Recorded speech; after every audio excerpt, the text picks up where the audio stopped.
கர்த்தருடைய பரிசுத்த நாமத்திற்கு மகிமை உண்டாவதாக. இந்த அருமையான நேரத்திலும் தம்முடைய மக்களோடு சேர்ந்து அடியாளுடைய அனுபவ சாட்சியை கூற அருமை ஆண்டவர் எனக்கு மாபெரும் கிருபைக்காக என் அருமை ஆண்டவருக்கு நன்றி செலுத்துகிறேன். கர்த்தருடைய பரிசுத்த நாமத்திற்கு மகிமை உண்டாவதாக. நான் ஒரு பயங்கரமான இந்து குடும்பத்தில் பிறந்தவள். என்னுடைய அப்பாவுடைய பெயர் சுப்பிரமணியம், என் அம்மாவுடைய பெயர் மீனாட்சி. நான் ஒரு பெரிய பூசாசாரி குடும்பத்திலே பிறந்தவள். என்னுடைய சிறு பிராயத்தில் இருந்தே என் தேவனை தேட வேண்டும் என்றுள்ள ஒரு ஆர்வம் என்னுடைய உள்ளத்திலே எழும்பியது. என்னுடைய அப்பா பூஜை பண்ணுவார்கள். ஆனாலும் அந்த பூஜை பெயர்களுக்கெல்லாம் நான் மிகவும் கனம் செலுத்தி சிறு பிராயத்தில் இருந்தே அவைகள் எல்லாவற்றையும் நானே செய்து வந்தேன். ஒரு நாள் மெய்தேவன் இயேசுவை அறிய வேண்டும் என்றுள்ள விருப்பம் என்னில் உருவானது. ஒரு நாள் பூஜைக்கு படைத்தது சாமான்களை எல்லாவற்றையும் என்னுடைய தகப்பனார் கும்பிட்டு விட்டு தான் சாப்பிட வேண்டும், அதற்கு உயிர் இருக்கிறது என்று என்னிடம் கூறினார்கள். நான் அதை பார்த்து கொண்டே இருந்தேன். இதற்கு உயிர் இருந்தால் இது இப்பொழுது இவைகளெல்லாம் சாப்பிடும், இதற்கு சாப்பிடாவிட்டால் இதற்கு உயிர் இல்லை, இதை கண்டிப்பாக என்று பார்க்க வேண்டும் என்று என்னுடைய உள்ளம் வாஞ்சித்து கொண்டு இருந்தது. நான் சற்று நேரம் பார்த்து கொண்டிருந்தேன். என்னுடைய அப்பா அந்த இடத்தை விட்டு கடந்து வேறு இடத்திற்கு போய்விட்டார்கள். அப்பா வருவதற்கு முன்னாகவே நான் அந்த சாமியை பிடுங்கி கீழே போட்டுவிட்டேன். பார்த்தேன், இது உயிரோடு வருகிறதா என்று பார்த்தேன், ஆனால் வரவில்லை. சற்று நேரம் கழித்து என்னுடைய அப்பா வந்தார்கள்.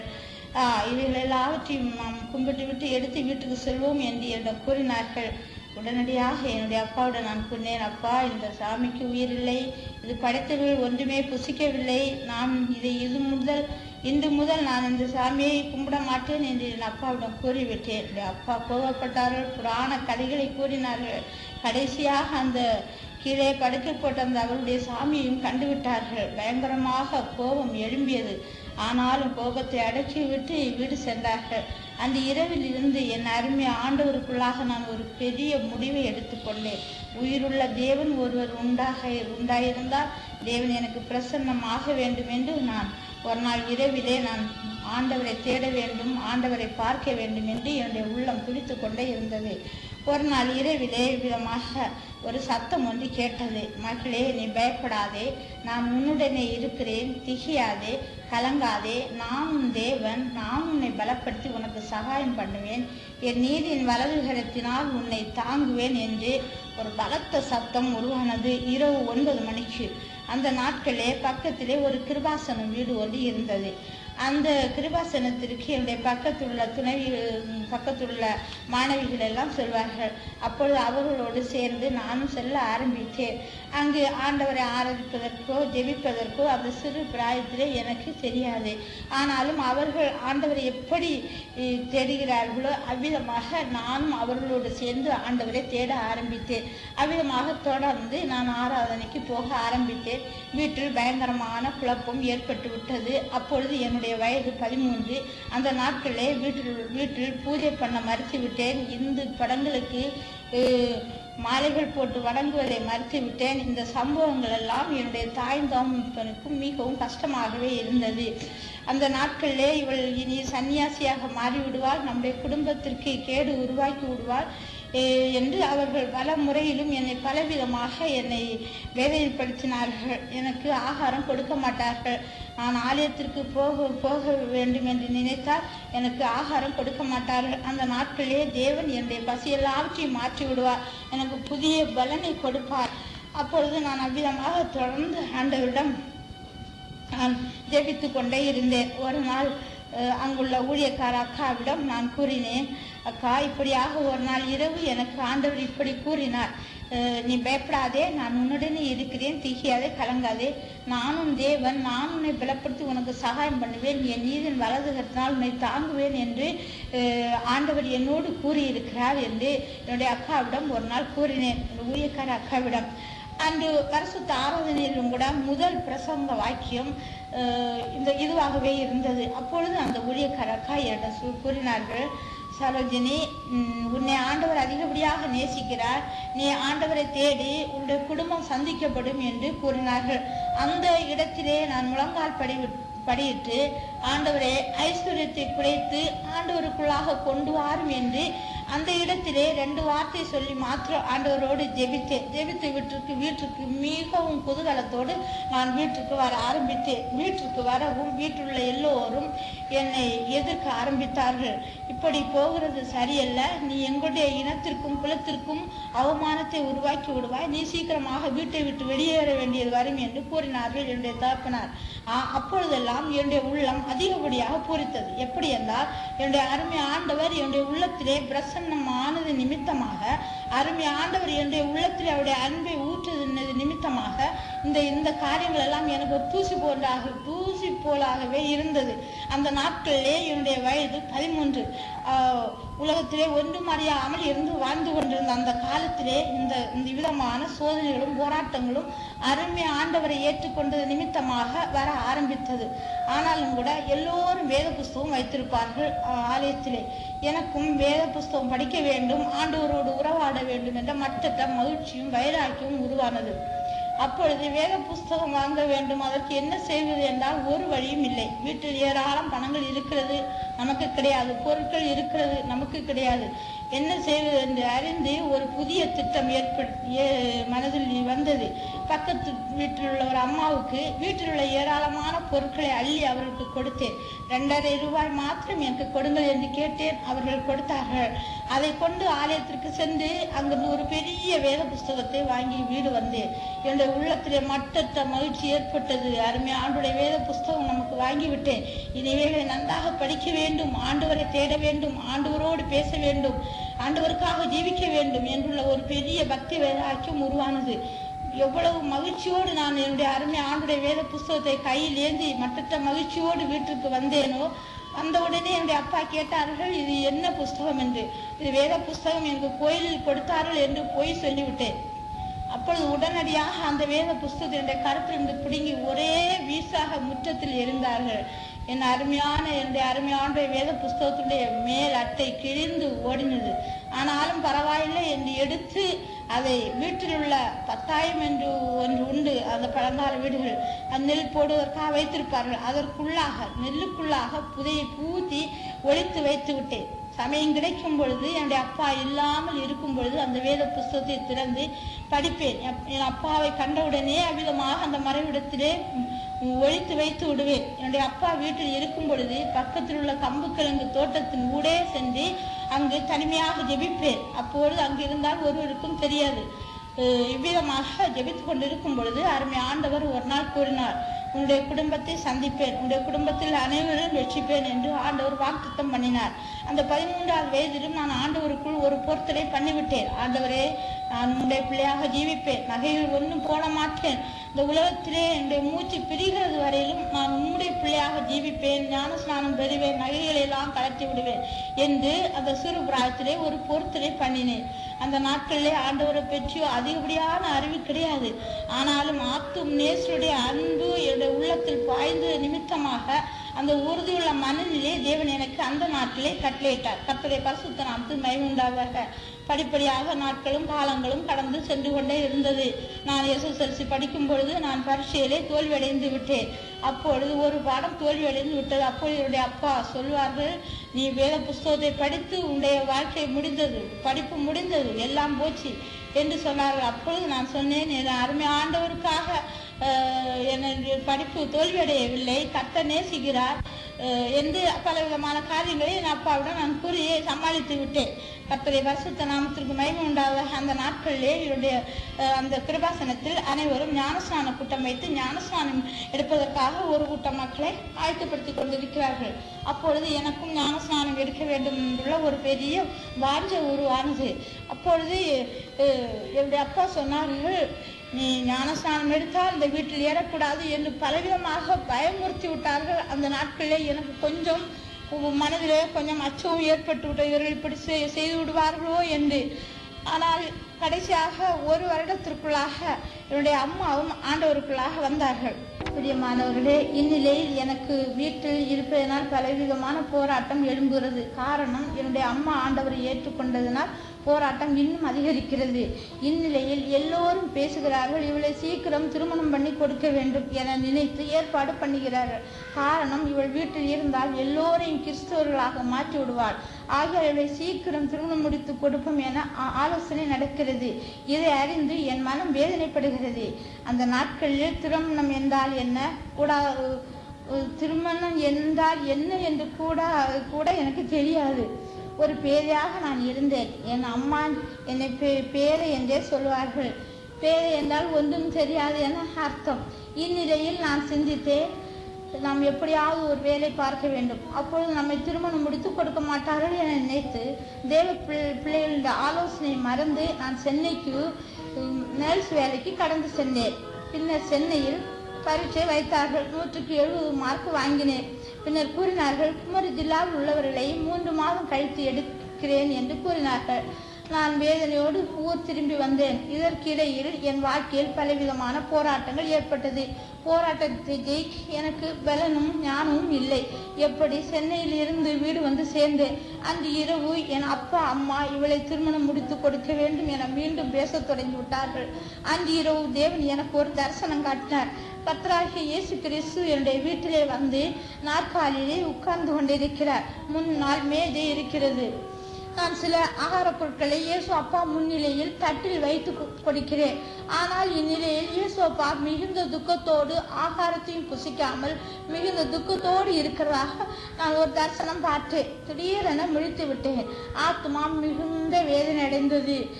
தியானித்தேன். பரிசுத்தவானுடைய ஆலோசனையை தள்ளி சென்னைக்கு போனது தேவனுக்கு பிரியமில்லை என உணர்ந்து, அந்த நாட்களில் பாவ மன்னிப்பின் உபதேசம் இல்லாதனால் பாவங்களை தனி ஜெபத்திலே ஆண்டவரிடம் சொல்வது வழக்கம்.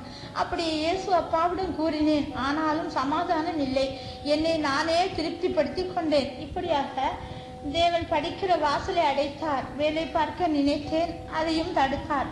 இவைகளை நினைத்து எல்லாவற்றுக்கும் மேலாக தேவி சித்தம் ஒன்று இருக்கிறது என்று அது நடக்கும் என்று என் மனதிலே எண்ணி என் நாட்களை கடத்த ஆரம்பித்தேன். எப்படியும் ஓராண்டு காலம் என் வாழ்க்கையில் மிகுந்த போராட்டம் இருந்ததாக காணப்பட்டது. இந்த நாட்களில் ஒரு நாள் கேரளாவில் இருந்து 3 ஊழியக்கார அம்மாமார்கள் வந்திருந்தார்கள். ஆராதனை முடிந்து அவர்கள் கூட்டமாக கூடி காத்திருப்பு கூட்டம் வைப்பது வழக்கம். அந்த கூட்டத்திலே நாங்கள் சின்ன பிள்ளைகளாக நாங்களும் சேர்ந்து அவர்களோடு ஜெபித்தோம். அந்த நாட்களிலே அவர்கள் ஜெபித்து கொண்டு இருக்கும் பொழுது திடீரென்று அவர்கள் தீர்க்க தரிசனம் சொல்லுகிறார்கள்.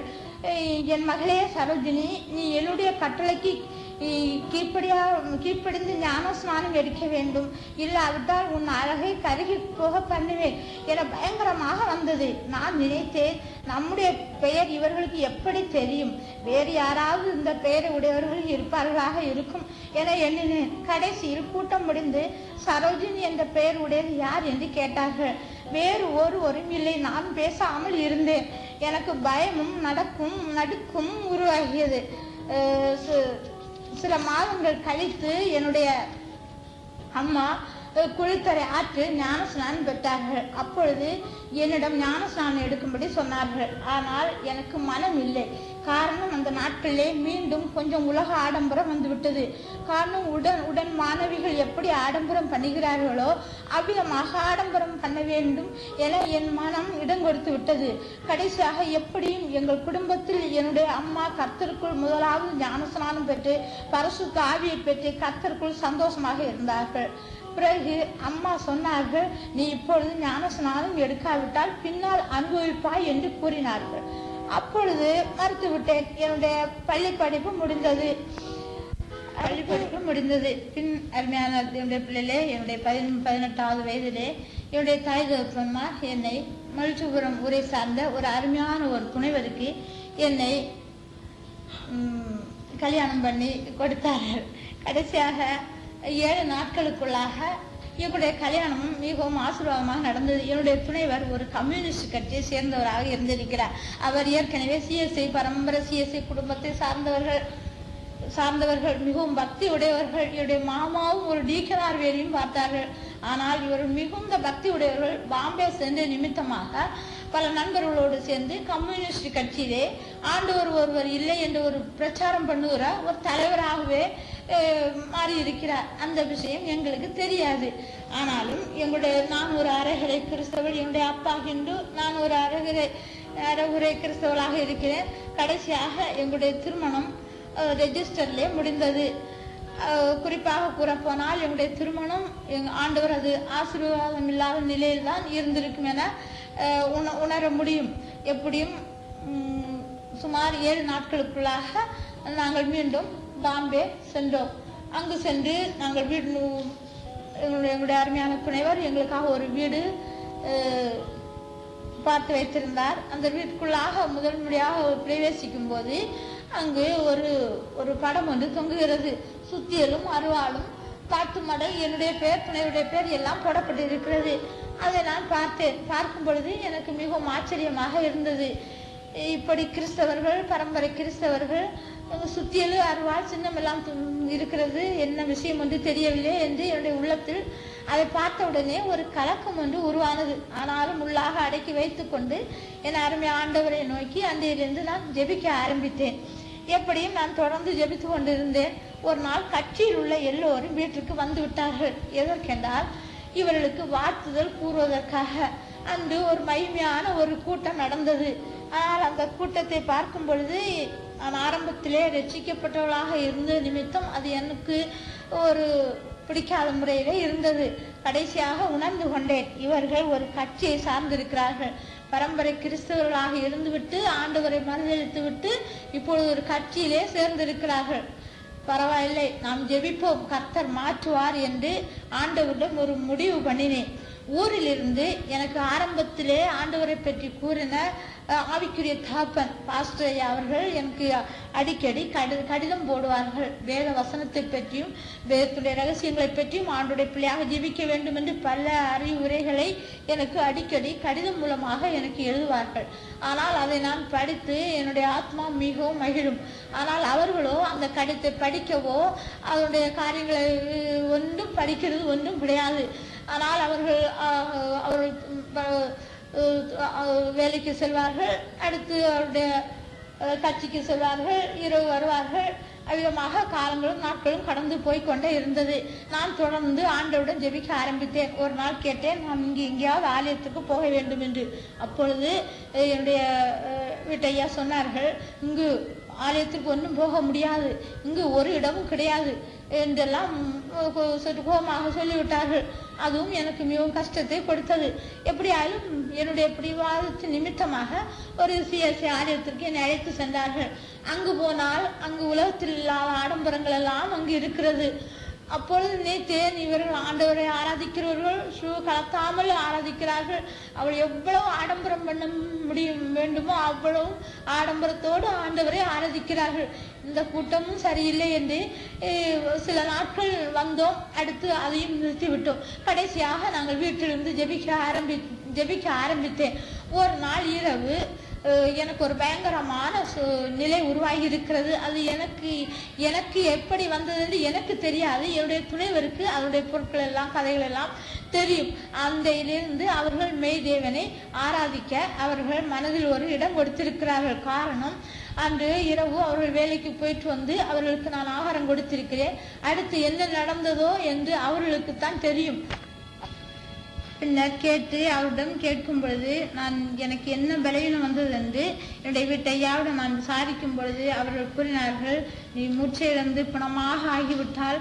அப்பொழுது நான் நினைத்தேன், கல்யாணம் முடிந்து 4 மாதங்கள் தான் ஆகிறது, அவருடைய தாய் தகப்பன்மார்களுக்கு நாம் என்ன பதில் சொல்வது என்று நான் மிகவும் கலங்கினேன்.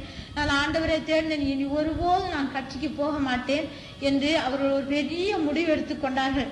என் அருமையான தேவனுடைய பிள்ளைகளே, அன்று இரவிலே பக்கத்து வீட்டுக்காரர்கள் எல்லோரும் அவர்கள் 12 மணியிலே போய் தட்டி இருக்கிறார்கள். ஒருவரும் கதவு திறக்கவில்லை. காரணம், ஆண்டவர் எல்லோரையும் தூங்க வைத்து விட்டார். எதற்கென்றால் இவர்களை எப்படியாயினும் ஆண்டவருக்குள்ளாக வழிநடத்த வேண்டும், ஒரு தேவனுடைய பிள்ளையாக மாற்ற வேண்டும், இவர்களை இந்த கட்சியில் இருந்து வெளியே கொண்டு வர வேண்டும் என்றுள்ள ஒரு பெரிய நோக்கம், அனாதி திட்டம் அருமை ஆண்டவர் வைத்திருந்தபடியால் இந்த காரியங்களை எல்லாம் தேவன் நடப்பித்தார். கர்த்தருடைய பரிசுத்த நாமத்திற்கு மகிமை உண்டாதாக. அன்றையிலிருந்து அவர்கள் கட்சிக்கு போவதை நிறுத்திவிட்டார்கள். கட்சியிலிருந்து பலர் தேடி வந்தார்கள். அவர்களுக்கு உறுதியாக சொல்லிவிட்டார்கள், இனி என்னுடைய பெயரை அதிலிருந்து எடுத்து விடுங்கள், நான் வரமாட்டேன் என்று. கர்த்தருடைய பரிசுத்த நாமத்துக்கு மகிமை உண்டாதாக.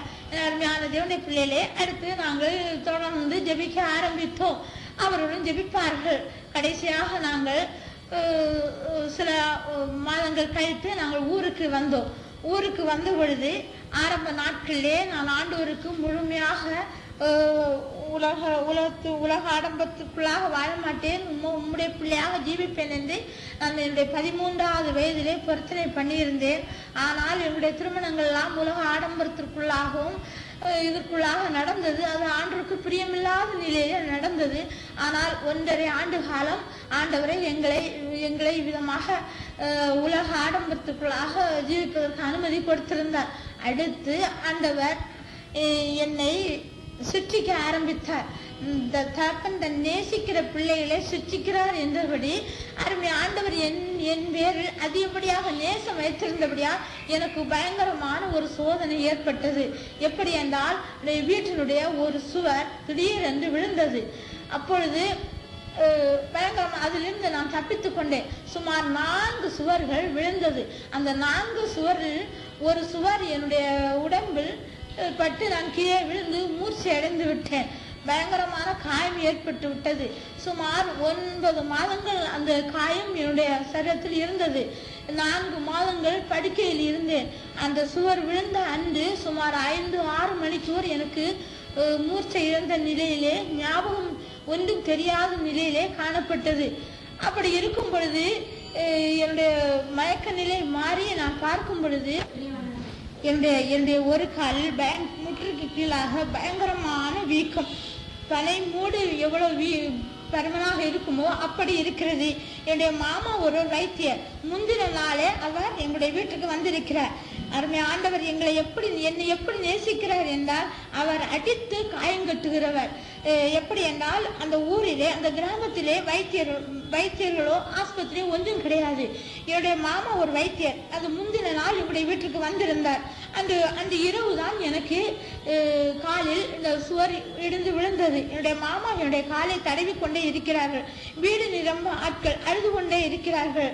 எனக்கு மயக்க நிலை மாறின பிறகுதான் என்னுடைய காலில் பயங்கரமான வலி, மிகவும் வலி காணப்பட்டது.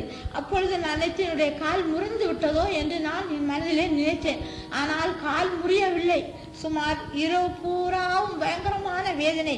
மறுநாள் இரவிலே அருமை ஆண்டவர் என்னோடு பேசினார். நான் உன்னை உயர்தர திராட்சைக்கொடியாக மாற்றினேன், நீயோ ஆகாத காட்டு திராட்சைக்கொடியாக மாறி போனது என்ன என்று தேவன் நடு இரவிலே என்னோடு பேசினார். காலையிலே நான் நினைத்தேன், ஆண்டவரே, நான் உமக்கு பிரியமில்லாமல் வாழ்ந்து விட்டேன், ஆடம்பரமாக ஜீவித்து விட்டேன்.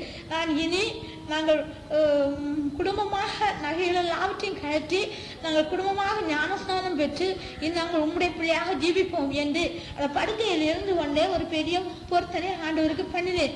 அடுத்து சுமார் 9 மாத காலம் என்னுடைய பலவீனம் காலில் இருந்து கொண்டே இருந்தது. அடுத்து நான் மீண்டும் பாம்பேக்கு சென்று திருப்பி சில காலம் நாங்கள் அங்கு இருந்து விட்டு திருப்பி நாங்கள் ஊருக்கு வந்தோம். ஊருக்கு வந்து நாங்கள் ஞானஸ்நானம் பெற்று அடுத்து மறுபடியும் நாங்கள் பாம்பே சென்று அப்போ அந்த காலத்திலே முதன் முறையாக நம்முடைய புதிய சபை தலைமை பரிசுத்த ஐயா மூலமாக அங்கு ஆரம்பிக்கப்பட்டிருக்கிறது. ஆரம்பித்த அந்த நாட்களிலே கர்த்தர் எங்களுக்கு என்னுடைய துணைவர் ஐயாவுக்கு ஒரு மகிமையான தரிசனத்தை கொடுத்து, எப்படியாலும் அந்த பரிசுத்த சபைக்கும் அந்த தலைமை பரிசுத்த ஐயாவுடைய சபைக்கும் எங்களை ஆண்டவர் அழைத்து சென்றார். ஒரு சகோதரர் மூலமாக நாங்கள் கடந்து சென்றோம். அதன் பிறகு தலைமை பரிசுத்த ஐயா எங்களுடைய வீட்டுக்கு அடிக்கடி வந்து எங்களுக்கு ஆலோசனை கொடுத்து, எங்களுக்கு ஆவிக்குரிய போதனைகள் எல்லாவற்றையும் எங்களுக்கு நிறைவாக கொடுத்து, பாவ மன்னிப்பின் உபதேசத்தை பற்றி எங்களுக்கு தெளிவாக எடுத்து கூறி, நாங்கள் அதன் பிறகுதான் கிறிஸ்தவ வாழ்க்கை எப்படி என்பதை நான் உணர்ந்து கொண்டேன்.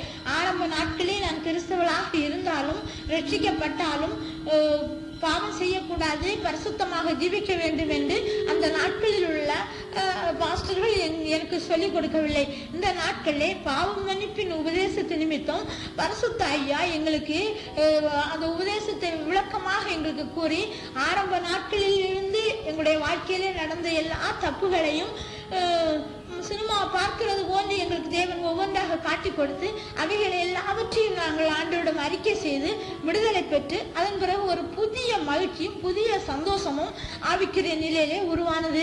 எங்களுடைய வாழ்க்கை புதிதாக்கப்பட்டது. எங்களுடைய வாழ்க்கையிலே ஒரு பெரும் மகிழ்ச்சி உருவானது. காரணம், திருச்சபைக்கு சென்று பரிசுத்த தலைமை ஐயாவின் மூலமாக பாவமன்னிப்பின் உபதேசத்தை பெற்று அது நிமித்தமாக எங்களுடைய வாழ்க்கையிலே ஒரு பெரிய மகிழ்ச்சியும் சந்தோஷமும் ஆவிக்கிற வாழ்க்கையிலே ஒரு குதூகலம் உருவானது. அது அருமை ஆண்டவர் எங்களோடு அது இப்படியா பேச ஆரம்பித்தார். காலத்தில் உன்னதமான தரிசனங்களை கொடுத்து அவ்விதமாக நாங்கள் படிப்படியாக நாங்கள் புதிய சபைக்கு நாங்கள் கடந்து சென்று ஆவிக்கிற நிலையிலே வளர்ந்து வந்து கொண்டே இருக்கும் காலத்திலே ஒரு நாள் அருமை ஆண்டவர் எனக்கு ஒரு தரிசனம் கொடுத்தார். எப்படி என்றால், தலைமை பரிசுத்த ஐயா ஒரு முத்திரை மோதிரத்தை என்னிடம் கொண்டு வந்து உனக்கு நான் இதை கொடுக்கிறேன் என்று சொல்லுகிறார்கள். உன்னை ஊழியக்காரி ஆக்க போகிறேன் என்று சொல்லுகிறார்கள். அப்பொழுது நான் சொல்லுகிறேன், ஐயோ நான் விசுவாசியாக இருக்கிறேன் ஐயா, எனக்கு வேண்டாம் என்று சொல்லுகிறேன். சொல்லி ஒரு பெரிய மாடி வீட்டுக்குள்ளாக போய் ஒழித்து விடுகிறேன். அங்கும் ஐயா தரிசனத்தில் அங்கும் வந்து எனக்கு அதை கொடுத்து விட்டார்கள். இப்படியாக நான் ஒரு தரிசனம் பார்த்தேன். காலையிலே என்னுடைய துணைவரிடம் நான் கூறினேன், நான் இப்படியாக ஒரு தரிசனம் பார்த்தேன் என்று. அப்பொழுது அவர்கள் கூறினார்கள், ஆண்டவர் வருகிற நாட்களிலே அவருடைய சேவை செய்வதற்காக நம்மை ஆண்டவர் அழைக்கப் போகிறார் போல் இருக்கிறது என்று கூறினார்கள். அந்த நாட்களிலே எங்களுக்கு ஊழியத்தை பற்றியோ அதனுடைய காரியங்களை பற்றி ஒன்றும் தெரியாது இருந்தது. எப்படியும் கொஞ்ச காலத்திற்குள்ளாக அருமை ஆண்டவர் எங்களுக்கு அவருடைய சேவை செய்வதற்காக தலைமை கர்த்தருடைய பரிசுத்த ஐயாவின் மூலமாக அதனுடைய வெளிப்படுத்தலை பெற்று எங்களை அவருடைய சேவை செய்வதற்காக எங்களை ஊருக்கு அனுப்பினார்கள். நாங்கள் ஊருக்கு வந்து அங்கு என்னுடைய துணைவர் செய்து கொண்டிருந்த உலக பிரகாரமான அந்த வேலையும் கூட ராஜனமாக எழுதி கொடுத்து விட்டு என் அருமை ஆண்டவருக்காக ஆண்டுடைய ஊழியத்தை செய்ய வேண்டும் என்றுள்ள நோக்கத்தோடு நாங்கள் ஊர் வந்தோம். ஊர் வரும்போதே பாம்பேயில் வைத்தே எங்களுடைய ஆடம்பரங்கள் எல்லாவற்றையும் நாங்கள் விட்டுவிட்டோம். ஒரு ஏழ்மை எவ்வளவு தூரத்திற்கு இந்த உலகத்திலே ஆடம்பரமாக நாங்கள் ஜீவித்தோமோ அதற்கு மாறாக ஒரு ஏழ்மையான வாழ்க்கையோடு நாங்கள் ஊர் வந்தோம். ஊர் வந்து இறங்கின உடனே எங்களுடைய குடும்பத்தில் உள்ள எங்களுடைய வீட்டையாவுடைய உடன்பிறப்புகள் எல்லோரும் எங்களை இவ்வளவு அன்பா நேசித்தவர்கள் எங்களை பார்த்தவுடனே மறைந்து ஒதுங்க ஆரம்பித்து விட்டார்கள். எங்களை பகைக்க ஆரம்பித்து விட்டார்கள். கடைசியாக நாங்கள் 2 ஆண்டுகள் ஊரிலே, எங்களுடைய சொந்த ஊரிலே எங்களுடைய கூடாரங்களிலே அங்கு ஆண்டவரை ஆராதித்து கொண்டிருந்தோம். நாட்கள் கடற அந்த ஊர்ல எங்களுக்கு அருமையான ஒரு ஆலயத்தை தேவன் எங்களுக்கு கட்டி கொடுத்தார். அது ஆண்டவரை ஆராதித்தோம். கர்த்தருடைய பரிசுத்த நாமத்திற்கு மகிமை உண்டாவதாக. அந்த நாட்களிலே என்னுடைய வாழ்க்கையிலே அருமை ஆண்டவருக்கு எங்களுக்கு கொடுத்தால் மாத்திரம் நாங்கள் சாப்பிட வேண்டும். எங்களுடைய வாழ்க்கையிலே போராட்டங்களும் சோதனைகளும் அதிலிருந்து ஏற்பட ஆரம்பித்தது. என் அருமையான தேவனுடைய பிள்ளைகளே, என்னுடைய வாழ்க்கையில் பல நெருக்கங்கள் வந்தது.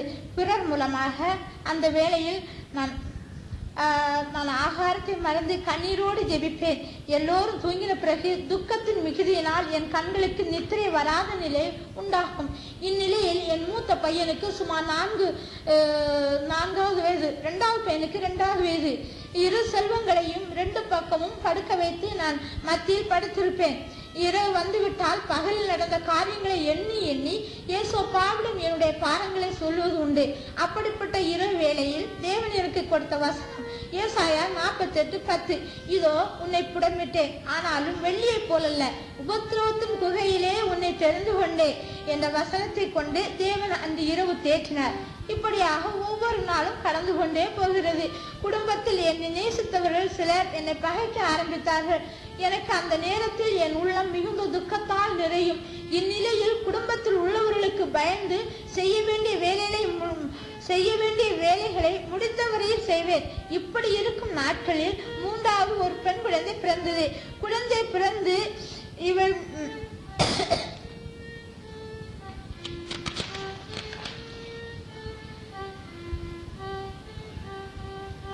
ஒரு குழந்தை பிறந்தது. அந்த குழந்தை மிகவும் மெலிந்து ரூபமே இல்லாத நிலையிலே ரொம்ப மெலிவாக இருந்தது. குழந்தையை தேவன் வளர்த்து கொண்டு வருகிறார். குழந்தைக்கு போதிய ஆகாரம் இல்லை. இந்நிலையில் கர்த்தரிடம் கண்ணீரோடு ஜெபிப்பேன். எப்படியும் கர்த்தர் 5 மாதங்கள் சுகத்தோடு வளர்த்து தந்தார். பின்னர் 5ஆம் மாதத்தில் இருந்தே சோறு கொடுத்து வளர்த்தேன். ஆனால் புஷ்டி இல்லாத பச்சிளம் குழந்தைக்கு இந்த சோறு எப்படி ஜீரணாகும் என்று நினைப்பேன். என் அருமை இயேசு அப்பா, குழந்தைக்கு எத்தீங்கும் வராதபடிக்கு பாதுகாத்தார். மீண்டும் மீண்டும் என் வாழ்க்கையில் துக்கம் நெருக்கம் அதிகரித்தது.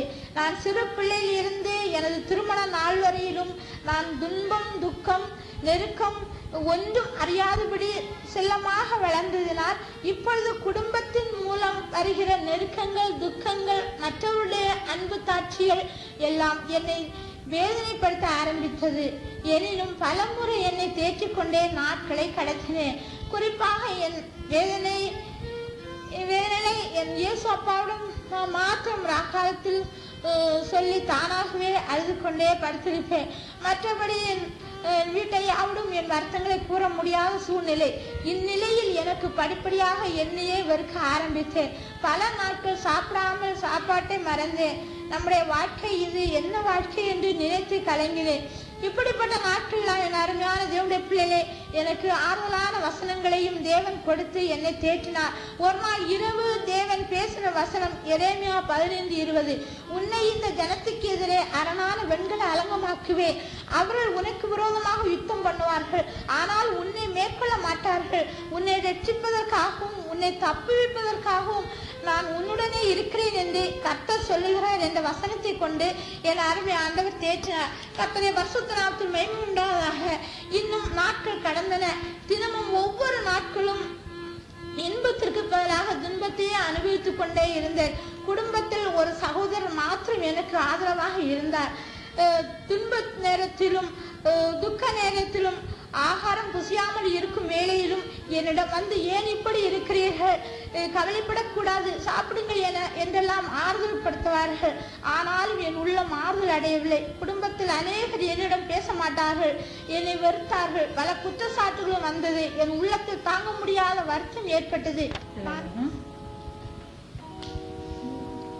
அருமையான தேவனுடைய பிள்ளைகளே, அந்த நாட்களிலே ஆவிக்க நிலையிலே நான் சிறு குழந்தைக்குரிய அனுபவத்தை நான் பெற்றிருந்தபடியினால் பலவிதமான போராட்டங்களையும் சோதனைகளையும் உபத்திரவங்களையும் தாங்கும் பலன் இல்லாமல் பொறுமை இழந்த நிலையிலே என்னுடைய உள்ளத்திலே ஒரு சாத்தானுக்கு ஒரு இடம் கொடுத்து அவ்விதமாக ஒரு தீய எண்ணத்துக்கு நான் இடம் கொடுத்து விட்டேன். பொறுமையும் இழந்து விட்டேன். அருமை ஆண்டுடைய பிள்ளைகளே, விதமாக என்னுடைய உள்ளத்திலே ஒரு தீமையான எண்ணத்துக்கு நான் இடம் கொடுத்து நான் நேற்றேன், நான் இனி இங்கு இருக்கக்கூடாது, எங்கேயாயும் போய்விட வேண்டும் என்றுள்ள ஒரு சாத்தானுக்கு இடம் கொடுத்து அவ்விதமான ஒரு எண்ணம் என்னுடைய உள்ளத்திலே உருவாகி விட்டது. அப்படியாக 2 நாட்களிலே ஒரு நாள் நான் நேற்றேன், எப்படியாவது நாம் இந்த இடத்தை விட்டு வெளியேறிட வேண்டும், என்னுடைய அப்பா வீட்டுக்கும் போகக்கூடாது, ஒருவருக்கும் நாம் கஷ்டம் கொடுக்கக்கூடாது, எங்கேயாயிலும் வனவாசம் போய்விட வேண்டும் என்று நான் உள்ளத்திலே ஒரு முடிவு கூறி ஒரு நாள் காலையிலே பிள்ளைகள் 2 பேரும் பள்ளிக்கூடத்துக்கு சென்றிருந்தார்கள். நான் அங்கே ஸ்கூலில் சென்று நான் பிள்ளைகளை கூப்பிட்டேன்.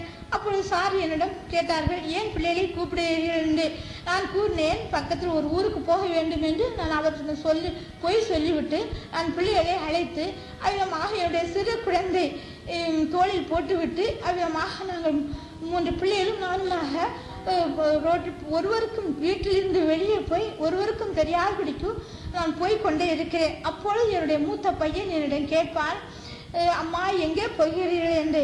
நான் சொல்வேன், அப்பா நாம் பாட்டி வீட்டுக்கு போகிறோம் என்று விதமாக அவரிடம் பல காரியங்களை கூறிக்கொண்டே போவேன். ஆனால் என்னுடைய கண்களிலே கண்ணீர் சாடும். உடனே பிள்ளைகள், அம்மா அம்மா ஏனம்மா அழுகிறீர்கள் என்று கேட்பார்கள். இல்லையப்பா, கண்ணில் தூசி விழுந்து விட்டது, அதுதான் கண்ணீர் வருகிறது என்று கூறினேன்.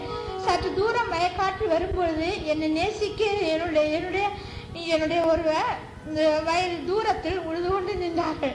என்னை பார்த்து விட்டு தூரமாக போகிறீர்கள் என்றார்கள். நான் சொன்னேன், பக்கத்தில் ஒரு ஊருக்கு போய்விட்டு வருகிறேன் என்று அவரிடமும் போய் சொல்லிவிட்டு நாங்கள் கடந்து வந்து கொண்டிருக்கிறோம். இப்படியாக வயல்வெளிகள் கடந்து நானும் என்னுடைய சிறு பிள்ளைகளோடு வந்து கொண்டு இருக்கும் பொழுது அவ்விதமான பல யோசனைகள் உள்ளத்திலே உருவாகிறது. அவ்விதமாக வந்து கொண்டு இருக்கும் பொழுது ரோட்டில் ஒரு ஓரத்தில் ஒரு பெரிய ஆலமரம் ஒன்று நிற்கிறது. மணியும் 12 மணி வேளை, மத்தியானம், பயங்கரமான வெயில்.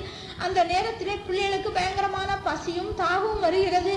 பிள்ளைகள் ஒவ்வொரு ஆகாரமாக என்னிடம் கேட்கிறது. ஆனால் என்னுடைய கையில் ஒரு காசும் இல்லை. பிள்ளையிடம் எப்படியோ சொல்லி விட்டு விட்டு அதிகமாக பிள்ளைகளை கடத்தி வந்து கொண்டே இருக்கேன். அந்த பெரிய ஆலமரத்தடியில் வந்து நின்று கொண்டு இருக்கும் பொழுது பக்கத்துல ஒரு பெரிய கிணறு ஒன்றும் இருக்கிறது. பிள்ளைகளுக்கு தண்ணி தாகம் வந்து விட்டது. அப்படி இருக்கும் பொழுது என்னுடைய உள்ளத்திலே ஒரு பயங்கரமான தீய எண்ணம் உருவாகி விட்டது. ஒரு குறுக்கான எண்ணம் என்னுடைய உள்ளத்திலே வருகிறது.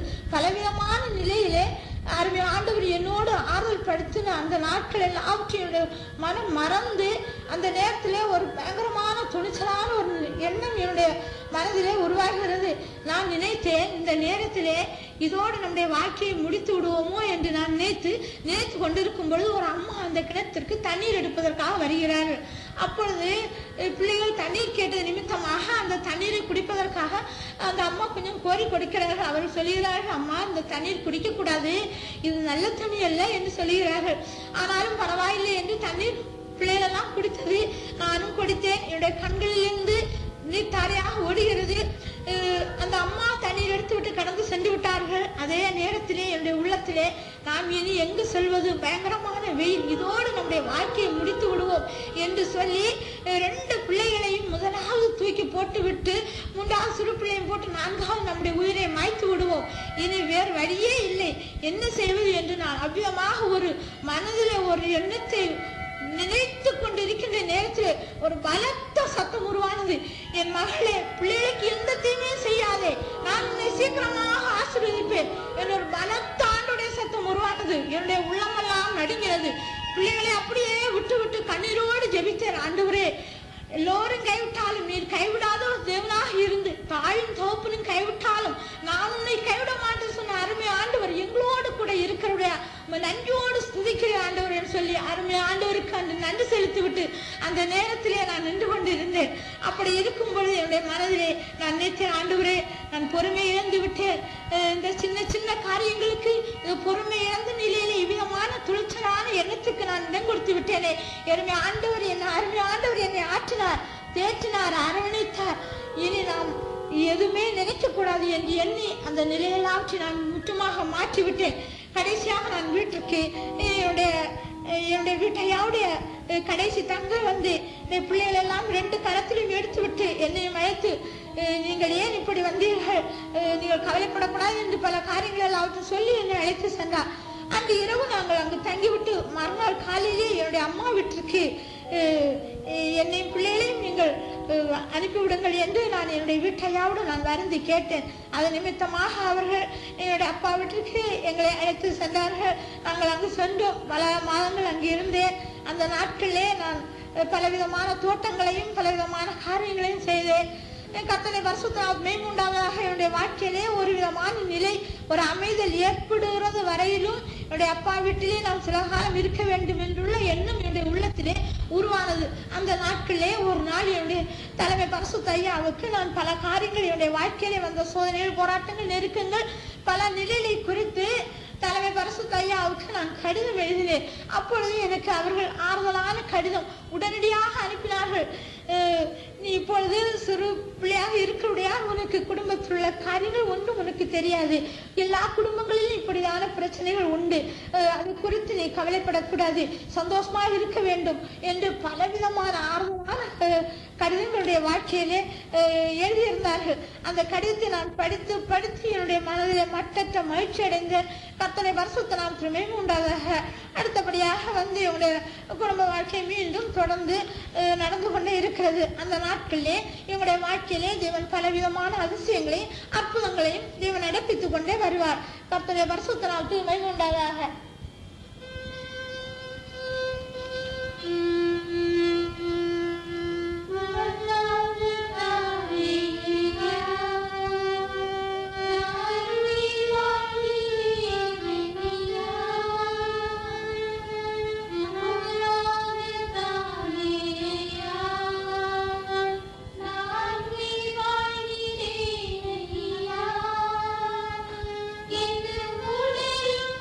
Thank you.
இப்படி இருக்கின்ற நாட்கள் பிரியமானவர்களே, என்னுடைய அருமை துணைவர் பிள்ளைகளை பார்ப்பதற்காக வந்தார்கள். அவர்கள் தோற்றத்தை பார்த்தால் எலும்பும் தோலுமாக காட்சியளித்தது. காரணம், கவலையினால் ரொம்ப மெலிந்து விட்டார்கள். அவருடைய தோற்றத்தை பார்த்து என் உள்ளம் முருகினது.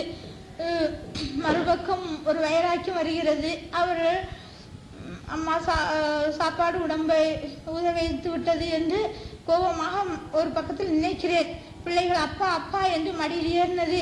அவர்கள் கண்கள் கண்ணீர் பிங்கினது. நம்முடைய தோட்டத்தை பாருங்கள் என்று காற்று பூத்து அவ்விதமாக நின்று கொண்டிருந்தது. பிறகு கூறினார்கள், அநேக ஆலோசனைகளை கூறினார்கள். குடும்பத்தில் விதமான நிலைகள் உண்டு. அந்த குடும்பத்தில் உள்ளவர்களை நாம் கர்த்தருக்குள் கொண்டு வர வேண்டும் என்ற நிலையில் தான் நான் குடும்பத்தில் நடக்கின்ற காரியங்களை ஒன்றும் கண்டுகொள்ளாமல் இருந்தேன். இது உனக்கு தெரியாமல் நீயும் என்னை பற்றி நீயும் இதோ நினைத்திருக்கலாம்.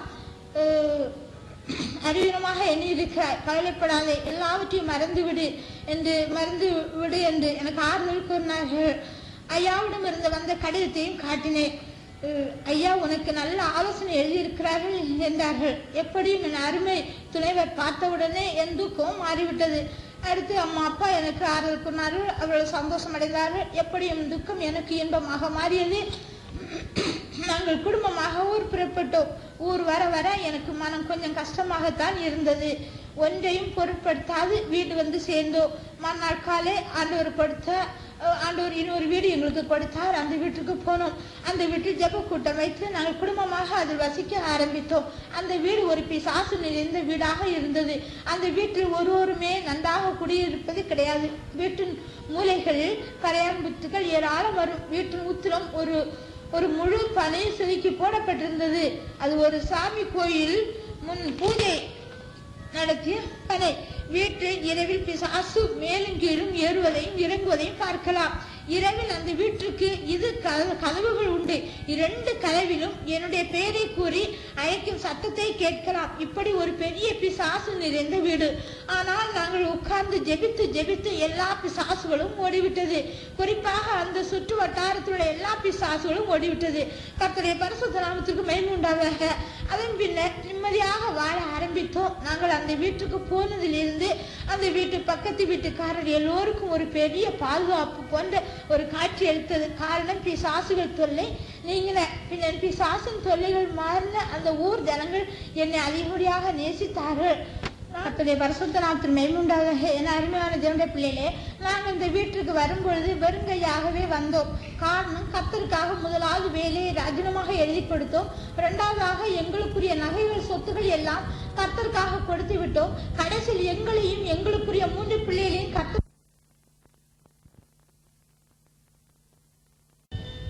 சொந்தமாக கொடுத்து விட்டோம். இவ்விதமாக எங்களையும் எங்களுக்குரிய எல்லாவற்றையும் கர்த்தருக்கு கொடுத்து விட்டு கர்த்தருடைய மகிமையான வேலை செய்ய புறப்பட்டோம். இப்படியாக எங்களுடைய வாழ்க்கை ஆரம்பமாகிறது. கர்த்தர் கொடுத்தா சாப்பிடுவோம், இல்லாவிட்டால் ஜெபித்து விட்டு மகிழ்ச்சியோடு இருப்போம். இப்படியாக எங்கள் வாழ்க்கை நடந்து கொண்டே இருக்கிறது. இப்படி இருக்கும் நாட்களில் வீட்டில் ஒன்றுமே இருக்காது.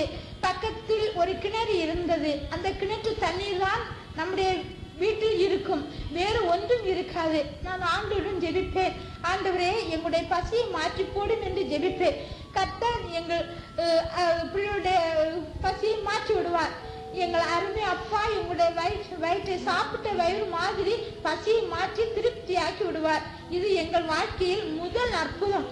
குழந்தைகள் நன்றாக பாட்டு பாடி ஜெபித்து விட்டு சந்தோஷமாக இருப்பார்கள். என்னுடைய வீட்டையாவும் அவர்கள் கடைசி தம்பி இருவரும் ஆண்டவர் அனுப்புகிற இடங்களுக்கெல்லாம் சென்று கால்நடையாக ஆண்டோடைய ஊழியத்தை செய்து வந்தார்கள். இப்படியாக நாங்கள் கடந்து கொண்டே போகிற போது ஆண்டவர் ஆகாரம் கொடுத்தால் மாத்திரம் பசி வரும், இல்லாவிட்டால் பசி மாறிவிடும். இந்நிலையில் என்னுடைய 3 குழந்தைகளும் 2 வயசு இந்நிலையில் என்னுடைய 3 குழந்தைகளுக்கு 2 வயசு ஆகிய 3வது குழந்தை 2 வயசும் ஆகியும் நடக்கவில்லை என்றால் அதற்கு ஆரம்ப நாட்களிலே என்னுடைய பிள்ளை மிகவும் பலவீனமாக அதற்கு 100 பால் வாங்கி கொடுப்பதற்கு கூட முடியாத சூழ்நிலையில் இருந்த நிமித்தமாக அந்த குழந்தை மிகவும் பலவீனமாகவே இருந்தது. வாழ்க்கையில் நெருக்கங்களும் போராட்டங்களும் நிந்தைகளும் அதிகரிக்க ஆரம்பித்தது.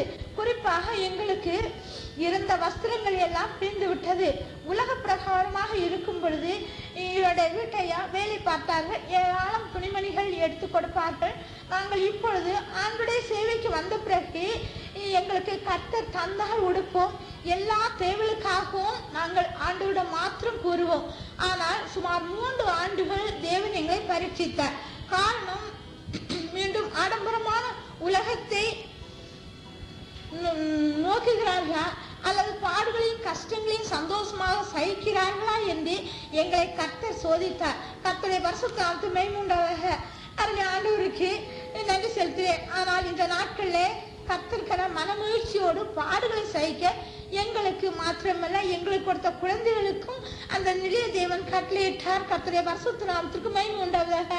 ஆனால் கர்த்தருடைய அன்பின் நடத்துதல்களை எழுதினால் ஏடு போதாது. ஆனாலும் சுருக்கமாக அருமை ஆண்டவரிடம் கூறுகிறேன். ஒரு நாள் இரவு இப்பொழுது பிறந்த குழந்தையை தொட்டிலில் இருந்து எடுக்க வேண்டும். வீட்டில் விளக்கு இல்லை, படுப்பதற்கு பாயும் இல்லை, ஒரு பழைய போர்வைதான் இருந்தது. அதில் தான் எல்லா பிள்ளைகளும் நானும் படுத்துக்கொள்வோம். சிறு பிள்ளையை தொட்டிலில் போட்டிருந்தோம். இரவு பிள்ளை எடுக்க இருட்டு, ஒன்றும் தெரியவில்லை. ஆண்டவரோடு எனக்கு இருட்டிற்குள் ஒன்றும் தெரியவில்லை என்று ஆண்டவரிடம் கேட்டேன். அப்பொழுது வீட்டினுடைய சுவரில் மஞ்சள் நிறமான ஒரு ஒளி தோன்றி வீடு பூராக பிரகாசித்தது. என் உள்ளம் ஆனந்தத்தால் பொங்கினது. குழந்தை எடுத்து விட்டு மீண்டும் படுக்க வைக்கும் வரைக்கும் அந்த ஒளி பிரகாசித்தது, பின்னர் மறைந்தது. என்ன ஆச்சரியம்! இது என் ஆத்தும நேசரின் மட்டற்ற அன்பு என்பதை எண்ணி என் தேவனுக்கு நன்றி செலுத்தினேன். கர்த்தருடைய பரிசுத்த நாமத்துக்கு மகிமை உண்டாக. என் அருமை தேவனுடைய பிள்ளைகளே, அருமை ஆண்டவர் நம்முடைய வாழ்க்கையை நடப்பித்த அதிசயமான அற்புதமான காரியங்களை நான் கூறுவதற்கு போனால் நேரம் போகாது. ஆனால் சுருக்கமாக கூறுகிறேன். இந்த நாட்களிலே எங்களுக்கு தலையில் எண்ணெய் தேய்ப்பதற்கு அடிக்கடி முடியாது. எப்போதாவது ஒரு தடவை தேய்க்கிறது. மேலும் வஸ்திரமும் ஒரே வஸ்திரம் தான் உண்டு. நான் முக்கியம் வெளியே போவது கிடையாது. தேவைப்பட்டால் தான் போவது வழக்கம். மீதியான நேரத்தில் இயேசு அப்பாவுடன் ஜெபித்துக் கொள்வதும் கிருபைகளுக்கும் வரங்களும் கேட்பதுதான் என் வேலை.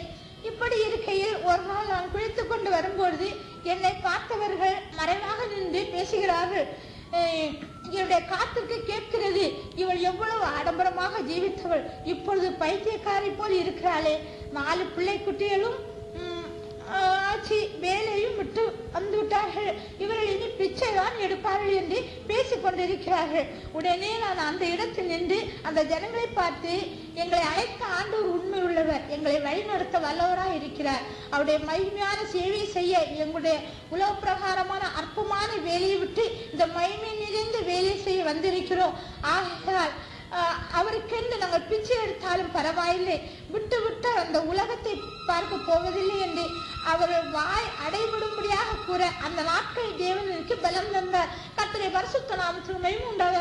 அருமையான பிள்ளைகளே, அருமை ஆண்டே உள்ள அன்பு என்னுடைய உள்ளத்திலே நிறைந்திருந்தபடியா அவிதமான வார்த்தைகளை பேச அந்த நாட்களை தேவன் எனக்கு அந்த உலக மனிதர்கள் மத்தியிலே சொல்ல எனக்கு பலம் தந்த அருமை ஆண்டுக்கு நன்றி செலுத்துகிறேன். கர்த்தருடைய பரிசுத்த நாமத்துக்கு மகிமை உண்டாக.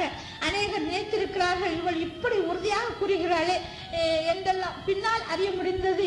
இந்த நாட்களில் குறிப்பாக எங்கள் தோற்றங்களை பார்த்தால் உலக மதிக்காத அளவுக்கு மிகுந்த ஏழை கோலத்தில் தான் எங்களுடைய வாழ்க்கை. காரணம், நாங்கள் கர்த்தருக்காக வாழ்கிறோம். பிள்ளைகள் எல்லாம் சரீரம் பூராவும் ஒரே புண்ணாக இருக்கும். இதையும் பலர் பரிகாசிப்பார்கள். குறிப்பாக ஒரு வாரத்திற்கு 20 பைசா சோப்பு தான் கிடைக்கும். ஆனால் சோப்பிற்கு தேவையில்லை. காரணம், துணிகள் இல்லாததுனால் சோப்பு தேவையில்லை. ஒரு நாள் இரவு என்னுடைய 2வது பையன் சுந்தர், அவன் இரவு பாட்டு பாடுவார். பிள்ளைகள் பகல் பூராவும் சும்மாவே இருப்பார்கள். தேவன் அவர்களுக்கு பசியை மாற்றி விடுவார். ஆனால் ஒரு இரவு கூறினான், அம்மா, ஆண்டவர் சோறு கொண்டு வந்து கொண்டே இருக்கிறார் அம்மா என்று கூறினார். நான் கூறினேன், அப்பா, ஆண்டவர் கொண்டு வந்தால் சாப்பிடுங்க என்று சொல்லி முடிக்கவில்லை. இரவு சுமார் மணி 9 இருக்கும். கதவை தட்டும் சத்தம் கேட்டது. நான் நினைத்தேன், யாரோ வந்திருக்கிறார்கள் என்று நினைத்து யாரென்று வீட்டின் உள்ளே இருந்து சத்தம் விட்டேன். அடுத்து, அக்கா, நான் தான், கதவை திறவுங்கள் என்றார்கள். உடனே கதவை திறந்து அவரை ஒரு தேவனுடைய பிள்ளை பாத்திரத்தில் சாப்பாடு கொண்டு குழந்தைகளுக்கு கொடுக்கும்படியாக வந்திருக்கிறார்கள். நான் கூறினேன், அக்கா, இந்த இரவு சாப்பாடு கொண்டு வந்திருக்கிறீர்களே, பிள்ளைகள்லாம் சாப்பிட்டு விட்டார்கள் என்று நான் கூற, அவர்கள் பிள்ளைகளுக்கு இதை கண்டிப்பாக கொடுக்க வேண்டும் என்று கூறிவிட்டு கடந்து போய்விட்டார்கள். கர்த்தருடைய பரிசுத்த நாமத்திற்கு மகிமை உண்டாவதாக. என் அருமையான தேவனுடைய பிள்ளைகளே, நம்முடைய ஆண்டவர் நம்முடைய உள்ளத்தை பார்த்து கொண்டே இருக்கிறார். தேவனுடைய அன்பு எவ்வளவு பெரிது. அப்பொழுது நான் சுந்தர் என்ற பையன் அம்மா ஆண்டவர் சோறு கொண்டு வருகிறார் என்று கூறவும் அடுத்து உடனே கர்த்தர் விருப்பத்தை அறிந்து கொடுக்கிறதையும் நினைத்து என் தேவனை மீண்டும் துதிக்க ஆரம்பித்தேன். பின்னர் பிள்ளைகள் எல்லோரும் எழுந்து அவர் ஒரு பிளேட்டை எடுத்து உட்கார்ந்தார்கள். இயேசு அப்பா கொடுத்த சோறு எல்லோரும் புசித்தார்கள். குறிப்பாக எங்கள் வீட்டு காரியங்கள் பக்கத்து வீட்டுக்கு கூட தெரியாத நிலையில் தேவன் எங்களை நடத்தினார். பிள்ளைகளும் அப்படியே இருந்தார்கள். இந்த நாட்களிலே எங்களுக்கு ஆண்டவரை ஆராதிப்பதற்கு வள்ளியூரில் ஒரு இடத்தை ஆண்டவர் கொடுத்தார். அந்த கட்டிடம் 15 ரூபாய் வாடகை, பாழடைந்த கட்டிடம். அந்த கட்டிடத்தான் என் அருமை துணைவர் அவர்கள் தம்பி இரவு பகலாக ஆகாரம் ஒன்று இல்லாமல் கர்த்தருடைய மகிமையான வேலை வளர ஜெபித்துக் கொண்டே இருப்பார்கள். எப்போதாவது ஆண்டவர் அனுப்பினால் ஊர் வருவார்கள். இல்லாவிட்டால் ஆண்டவர் அனுப்புகிற இடங்களுக்கு எல்லாம் பசியோடும் கால்நடையாக தேவனுடைய வேலையை செய்து கொண்டு வருவது வழக்கம். வீட்டில் பிள்ளைகளுக்கு தெரியும். எப்படி என்றால் அப்பா ஆண்டவர் கொடுத்தால்தான் அப்பா வருவார்கள் என்று. ஆனால் தினமும் வருகிறதை பாதையை காலை முதல் மாலை வரை நோக்குவார்கள். அப்பா வருகிறார்களா என்று. வராவிட்டால் கூறுவார்கள் அம்மா அப்பா வரவில்லை என்று. நான் கூறுவேன் அப்பா எல்லோரும் இயேசு அப்பாவிடம் கேளுங்கள் என்று உடனே குழந்தைகள் எல்லோரும் ஜெபிப்பார்கள். ஏற்கனவே என்னுடைய வீட்டையா கூறுவார்கள், என்னை எப்பொழுதும் எதிர்பார்க்க கூடாது. நம்முடைய தேவைகளுக்கு இயேசு அப்பாவுடன் ஜெபிக்க வேண்டும். கர்த்தர் அனுப்பும் போது வருவேன் என்று அவர்கள் அடிக்கடி கூறுவது வழக்கம். காரணம் முழு முயற்சியும் தேவ காரியமாகவே இருந்து கொண்டிருக்கிறது. இப்படியாக இருக்கும் பொழுது பண்டிகை நாள் வந்தது. கர்த்தருடைய பரிசுத்த நாமத்துக்கு மகிமை உண்டாவதாக. என் அருமையான தேவனுடைய பிள்ளைகளே, பண்டிகைக்கு கொண்டாடுவதற்கு 1 கிலோ கம்பு கிழங்கு தான் இருக்கிறது. அதுவும் கசப்பான கிழங்கு. பண்டிகை அன்று காலையில் பிள்ளைகளுக்கு அதை பக்குவப்படுத்தி சாப்பிட கொடுத்து மகிழ்ச்சியாக சாப்பிட்டார்கள். அடுத்து சுந்தர் கூறுகிறான், அம்மா எல்லாரும் இறைச்சி எடுத்துக்கொண்டு போகிறார்கள் அம்மா, நமக்கு எடுத்து வரட்டுமா என்று சொல்கிறார். அந்த சூழ்நிலையை பார்க்கும் பொழுது பிள்ளையின் பரிதாபத்தை பார்த்து என் கண்கள் கலங்கின.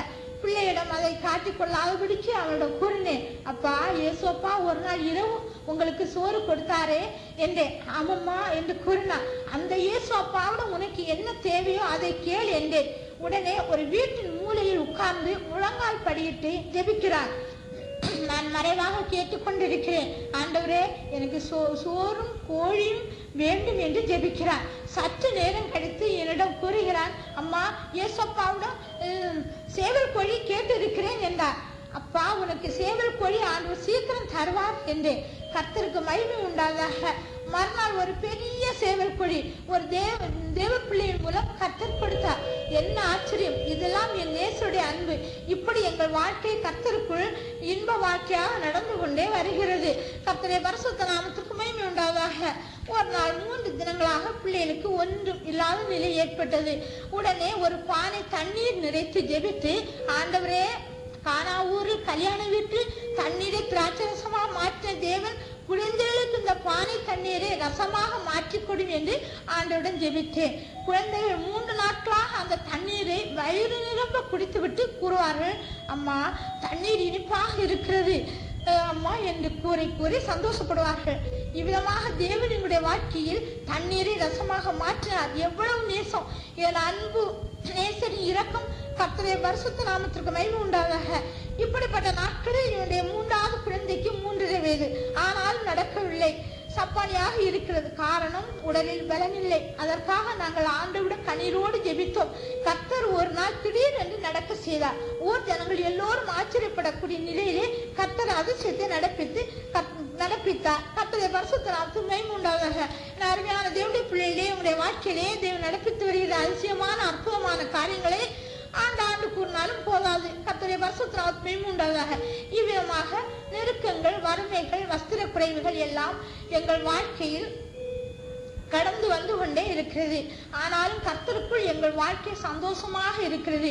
இந்நாட்களில் தேவன் எங்களை அதிகப்படியாக தேற்றுவார். சீக்கிரமாக உன்னை ஆசீர்வதிப்பேன் என்று அடிக்கடி என்னை தேற்றுவார். ராக்காலத்தில் அருமையான தரிசனங்களை கொடுத்து என்னை பலப்படுத்துவார். நாங்கள் இருந்த வீட்டில் மழை பெய்தால் தண்ணீர் பூரா வீட்டுக்குள் தான் வரும். வீட்டுக்குள் பூரா கரையான் குற்றி ஏற்பட்டு கரையான்களாக ஊறும். சுவரை பார்த்தால் எப்பொழுதுதான் கீழே விழுமோ என்று நிலையில் உள்ளது. இந்த நிலையில் எல்லாம் பார்த்து, ஆண்டவரே நாங்கள் என்ன செய்கிறது? இரவு பயங்கரமான மழை இருக்கிறதே, ராத்திரியிலே இந்த சுவர் விழுந்து விட்டால் காற்றும் மழையும் பயங்கரமாக இருக்கிறது.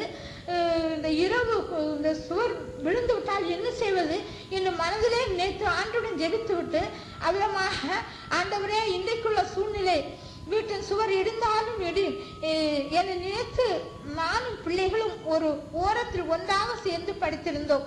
அன்று இரவு அருமை தகப்பன் ஒரு தரிசனம் கொடுத்தார். ஒரு அழகான லைட் போட்ட சிமெண்ட் போட்ட வசதியுள்ள ஒரு அழகான ஒரு வீடு எங்களுக்கு கிடைப்பதாக தேவன் தரிசனம் கொடுத்தார். கர்த்தரை பரிசுத்த நாமத்திற்கு மகிமை உண்டாதாக. காலையில் பிள்ளையிடம் தரிசனங்களை கூறினேன். கர்த்தர் நமக்கு ஒரு நல்ல வீடு ஆயத்தப்படுத்தி வைத்திருக்கிறார், சீக்கிரம் தருவார் என்று கூற பிள்ளைகள் சந்தோஷப்பட்டார்கள். இந்த நாட்களில் ஆண்டவரிடம் அண்டி ஜெபிக்க கிருபைகளை பெற எனக்கு அதிகமான விருப்பம் வாஞ்சி இருந்து கொண்டே இருந்தது.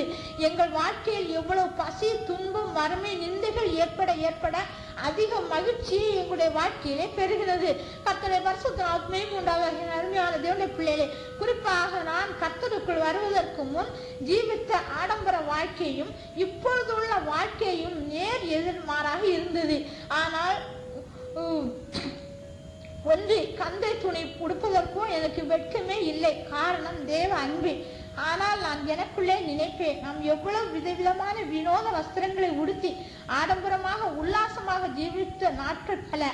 ஆனாலும் இப்பொழுது தலைக்கு எண்ணெய் இல்லாதபடி, வயிற்றுக்கு ஆகாரம் இல்லாதபடி, படுக்க பாய் இல்லாதபடி, குடியிருக்க ஒரு வீடு இல்லாதபடி, பிறருடைய நிந்தைக்குள் நான் வெட்கப்படாமல் என் உள்ளம் இவ்வளவு தைரியப்பட்டு விட்டதே.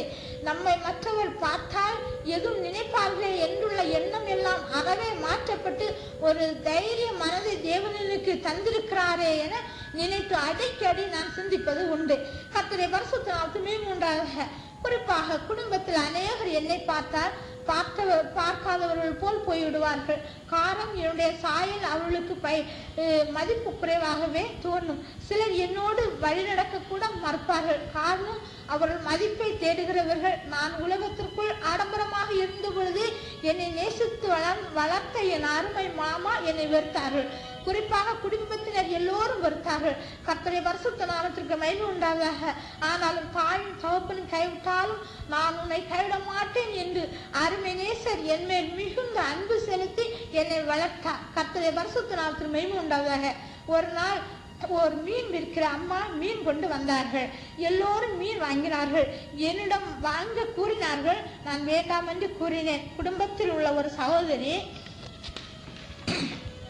மீன் வாங்குங்கள் என்று என்னை கட்டாயப்படுத்தினார்கள். அவர்கள் கட்டாயப்படுத்த நிமித்தமாக நான் 4 அணாவிற்கு நான் வாங்கினேன்.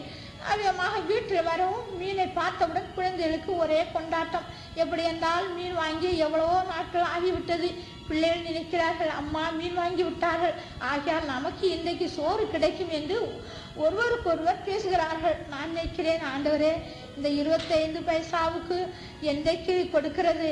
இதை குழம்பு வைக்கவும் ஒன்றுமில்லை. எப்படியாவது வைத்து இந்த மீனை கொஞ்சம் கொஞ்சம் கொடுத்து தண்ணீர் கொடுக்கலாம் பிள்ளைகளுக்கு என்று நினைத்து மீனை வேக வைத்தேன்.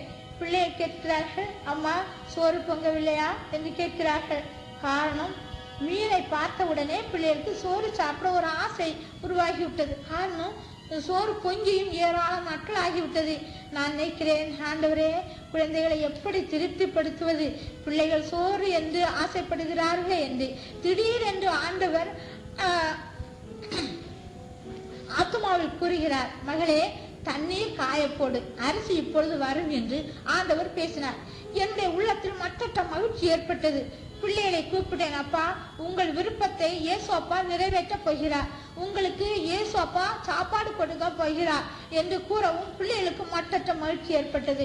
பிள்ளைகளிடம் கூறினேன், காட்டிற்கு போய் விறகு பொறுக்கி வாருங்கள் என்று கூற, என்னுடைய 4 குழந்தைகளும் சிறு சிறு ஓலை பொடிகளை பனங்காற்றில் சென்று பொறுக்கி பொறுக்கி வருகிறது.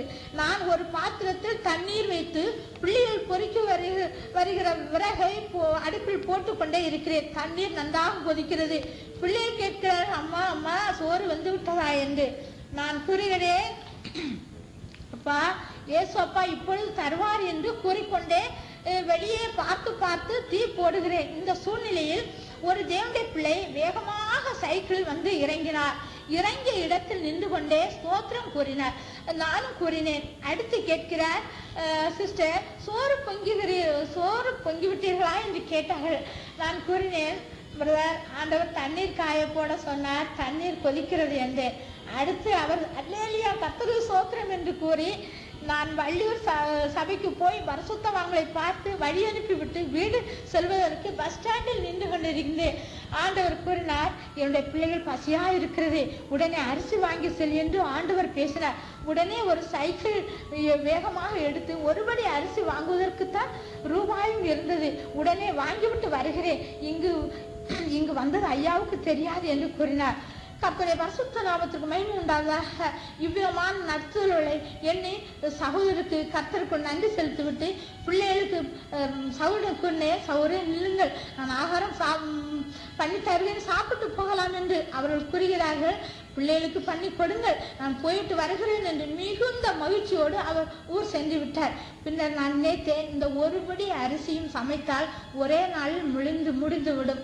ஆகையால் இதை கொஞ்சம் கொஞ்சமாக போட்டு கஞ்சி வைக்கலாம், அப்படி என்றால் 8 நாட்கள் ஓடும் என்று நினைத்து 200 கிராம் அரிசி எடுத்து சில இலக்கறிகளையும் போட்டு அது ஒரு பெரிய பாத்திரத்தை நிறைய தண்ணீர் வைத்து வேக வைத்து பிள்ளைகளுக்கு அப்படியாக ஒவ்வொரு கூப்பிட்டு எல்லோரும் மட்டமாக மிகுந்த சந்தோஷத்தோடு உட்கார்ந்து கொண்டிருக்கிறார்கள். பிள்ளைகளுக்கு அவைகளை எல்லாவற்றையும் வைத்து ஆகாரம் கொடுக்கிறேன். அவர்கள் எல்லோரும் மிகவும் மகிழ்ச்சியோடு ஆண்டவரை ஜெபித்து விட்டு சாப்பிடுகிறார்கள். இப்படி இருக்கிற நாட்களே ஒரு நாள் இரவு தரிசனத்தில் ஒருவர் எனக்கு ஜெபிக்கிறார். நானும் முழங்கால் நின்று ஆவியில் நிறைந்து ஜெபிக்கிறேன். எனக்கு ஜெபித்து என்னை பலப்படுத்துகிறார். பின்னர் கூறுகிறார், அம்மா நீ 40 நாட்கள் ஒருவேளை சாப்பிட்டு உபவாசம் இருக்க வேண்டும் என்று கூறி மறைந்து விட்டார். காலையில் பரிசுத்தவான்கள் வந்தார்கள். நான் கூறினேன், இப்படி இரவு ஆண்டவர் வந்து ஒரு நாள் ஒருவேளை மாத்திரம் ஆகாரம் புசித்து 40 நாட்கள் உபவாசம் இருக்க வேண்டும் என்று கூறி மறைந்து விட்டார்கள் என்று கூறினேன். என்னுடைய வீட்டையா கூறினார்கள், நீ ஜெபி, எந்தையிலிருந்து உபவாசம் இருக்க வேண்டும் என்று ஆண்டவர் கூறுகிறாரோ அண்டையிலிருந்து உபவாசம் இரு என்று கூறினார்கள். நான் ஜெபித்தேன். சில நாட்கள் கழிந்தது இன்னொரு தரிசனம். முதல் நாள் ஜெபித்து பலப்படுத்தினது போல அதே தரிசனத்திலும் ஒருவர் வந்து என்னை பலப்படுத்துகிறார். என்னை சுற்றிலும் பல பாஷைகள் பேசும் மக்கள், சௌரிமார்கள், தாய்மார்கள் உட்கார்ந்து கொண்டிருக்கிறார்கள். இப்படியாக அது ஒரு ஆராதனை முறையாக நடக்கிறது.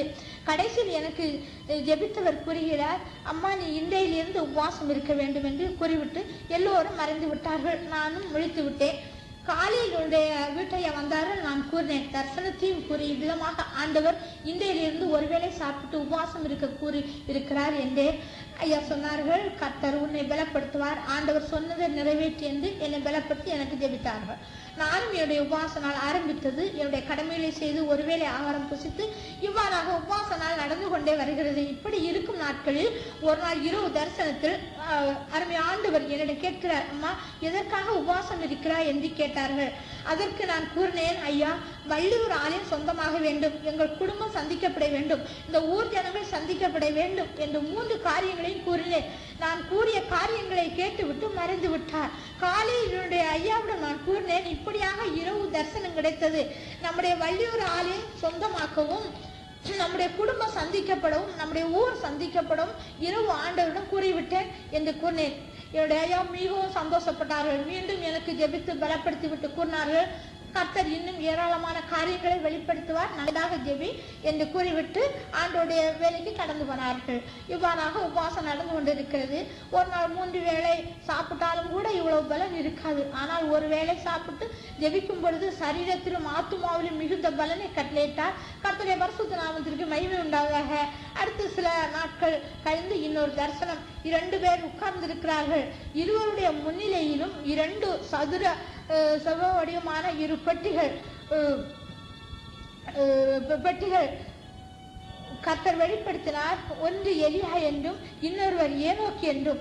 ஆண்டவர் கூறினார், இவர்கள் இருவரும் மத்தியிலும் நம்முடைய தீர்க்கதரிசியா உட்கார்ந்து கொண்டிருக்கிறார்கள். இவர்கள் 3 பேர் ஒரே வரிசையில் தீர்க்கதரிசிகள் வலபுறம் தமிழ்நாட்டு அப்போஸ்தலர் ஐயா உட்கார்ந்து கொண்டிருக்கிறார்கள். இவ்வாறாக எலியா ஏனோக்கு தீர்க்கதரிசியா காண தேவன் கிருபை செய்தார். இவ்வாறாக தமிழ்நாட்டு தீர்க்கதரிசி ஐயாவையும் கர்த்தர் எலியா ஏனோக்கு தீர்க்கதரிசிகள் வரிசையில் வைத்திருக்கிறார் என்று அறிந்து தேவனை அதிபடியாக மகிமைப்படுத்தினேன். இவ்வாறாக தேவன் இன்னும் அநேக மகிமையான காரியங்களை வரப்போற காரியங்களையும் வெளிப்படுத்தினார். எழுதினால் இடம் போதாது. எப்படியும் 29 நாட்கள் உபவாசம் தொடர்ந்து நடந்தது. 29வது நாள் இரவு புதன்கிழமை இரவு தரிசனத்தில் முதலாவது என்னை வந்து ஜெபித்து உபவாசத்தை ஆரம்பிக்க கூறினவர் வந்திருக்கிறார். இன்னும் பல பாஷைகள் பேசுகிற சகோதரிமார்களும் தாய்மார்களும் கூடியிருக்கிறார்கள். அவர்கள் மத்தியில் நானும் உட்கார்ந்து கொண்டிருக்கிறேன். இவ்வாறாக ஒரு சிறிய ஆராதனை போல் நடந்து கடைசியில் அவர் என்னை ஜெபித்து விட்டு இன்றையோடு உபவாசம் முடி என்று கூறிவிட்டு மறைந்து விட்டார். இவ்வாறாக தேவ தரிசனம் தந்தார். கர்த்தருடைய பரிசுத்த நாமத்திற்கு மகிமை உண்டாவதாக. எப்படியும் அந்த உபவாசம் இருந்ததன் பலன் கொஞ்ச காலம் கழித்து அதன் பலனை ஒவ்வொன்றாக காண தேவன் கிருபை செய்தார். கர்த்தருடைய பரிசுத்த நாமத்துக்கு மகிமை உண்டாவதாக. முதலாவது வள்ளியூர் ஆலயத்தை தேவன் சொந்தப்படுத்தினார். 2வது எங்கள் குடும்பம் சந்திக்கப்பட்டது. 3வது நாங்கள் இருந்த ஊரில் அநேகர் கர்த்தரை ஏற்றுக்கொண்டார்கள். அவருடைய பிள்ளைகளாக மாற்றப்பட்டார்கள். இப்பொழுது அநேகர் தேவன் புதிதாக கர்த்தருக்குள் கொண்டு வந்து கொண்டே இருக்கிறார். இப்படியாக உபவாசம் இருந்ததன் பலனை வெற்றியாக தேவன் முடித்தார். கர்த்தருடைய பரிசுத்த நாமத்துக்கு மகிமை உண்டாவதாக. இன்னும் எங்களுடைய வாழ்க்கையில் எண்ணிலடங்கா பெரிய காரியங்களை தேவன் நடப்பித்திருக்கிறார். கர்த்தருடைய பரிசுத்த நாமத்துக்கு மகிமை உண்டாவதாக.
கர்த்தருடைய பரிசுத்த நாமமே உண்டாதாக. இவ்வாறாக நடந்து கொண்டு இருக்கும்போது உங்களுடைய வாழ்க்கையிலே அதிசயமான அற்புதமான காரியங்களை கால தரிசனத்தில் கொடுத்து கொண்டே வருகிறார்.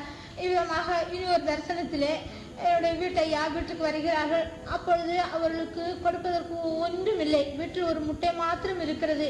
உடனே அந்த முட்டையை எடுத்து அதை அடை போடுவதற்கு அடுப்பை கொளித்து கொண்டிருக்கும் பொழுது என்னுடைய ஐயா என்னுடைய பின்னால் வந்து என்னுடைய தலையில் கை வைத்து ஜெபிக்கிறதாக தெரிகிறது. உடனே அந்த இடத்திலே நான் முழங்கால் படுகிறேன். எனக்கு ஜெபித்து கொண்டே இருக்கிறார்கள். இந்த நேரத்திலே சுவருக்கு வெளியே இருந்து ஒரு சத்தம் தெளிக்கிறது. எப்படி என்றால், இவள் வேறு நான் பிரியமாய் இருக்கிறேன் என்று.